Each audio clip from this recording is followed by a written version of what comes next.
আচ্ছা অয়দলি ভাই, হুম। তোমার প্রায় সময় দেখি তুমি বর্ডারের কানিতে বইয়া থাকো, ব্যাপারটা কি? আরে ভাই, এটা তো বড় এক ইতিহাস। কি ইতিহাস করছেন একটু?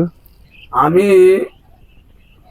সব সময় এই দিক দিয়ে আমার চলাফেরা ছিল। এই যে পাহাড় অঞ্চলটা আছে না, হ্যাঁ। এইদিকে আমি কাজ কাম করতাম, গৃহস্থী করতাম। ইন্ডিয়া। হ্যাঁ, তখন তো ওই আমলে ইন্ডিয়ার বাংলাদেশ ছিল না, হুম। বুঝছো? হ্যাঁ। ওই সময় বাংলাদেশ আর ইন্ডিয়া তো একই ছিল। হুম।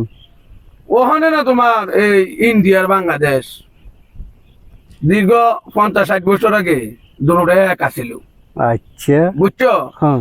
তখন আমাদের মানে তোমার এক চা ছিল, আমার দেখা হয়ে যায়। হুম। তখন দেখা হওয়ার পর একটা দুর্ঘটনা ঘটতে যায়। তখন কিছুদিনের লেগে এত বড় বড় ভিডিও